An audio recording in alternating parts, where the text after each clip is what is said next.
ce thème ici, qui était les phytoplanctons. J'ai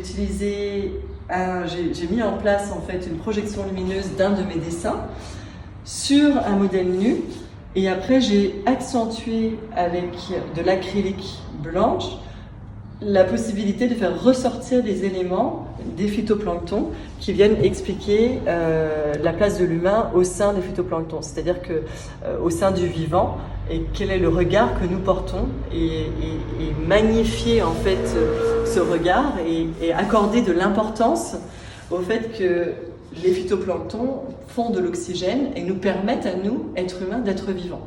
Donc c'est de poser un regard différent et d'intégrer l'humain au sein de cet univers. Ici, nous avons Why Fighting Nature, donc c'est le thème de la nature. Pourquoi devons-nous combattre la nature plutôt que de rester dans un concept d'unité avec la nature. C'est-à-dire que ce travail présente une œuvre qui montre que vous avez deux hommes très égotiques qui viennent se battre, alors que la nature finalement est toujours plus forte. Donc la nature ici vient sortir le mauvais de l'être humain, et donc vous voyez qu'ici il est en train de recracher tout ce qui est mauvais en lui pour retourner à l'essence pure de la nature et offrir une autre vision et montrer que l'humain fait partie de la nature. Ce n'est pas un concept détaché, c'est un concept dans lequel nous faisons partie. Comme pouvait le signaler Philippe Descola dans son livre sur la nature. Si nous prenons les autres ici, vous avez la conscience en lumière, et là en fait c'est la conscience en lumière. Vous voyez que la projection du soleil est projetée sur un corps qui vient donc montrer que ce corps est un être de lumière et fait partie intégrante d'autres éléments de la vie.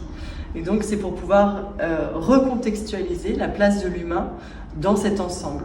Ici, on vient se questionner, c'est l'hybridation humaine, et on vient se questionner entre, bien sûr, on voit le travail de Michel-Ange à la chapelle Sixtine, où vous avez la main de Dieu à l'homme, mais en fait là, c'est peut-être d'un côté la main d'un robot, la main de l'homme. Est-ce que c'est l'homme qui vient réhumaniser le robot et donner le pouvoir, ou est-ce que c'est un être hybride robotique mi-humain et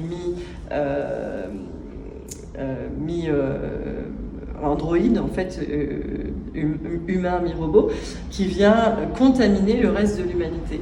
Donc en fait tout ça c'est pour essayer d'exprimer ce que veut dire, où est la place de l'humain et comment on peut interpréter cette place et quel regard nous pouvons porter et se questionner sur notre place actuelle. Voilà. Merci beaucoup.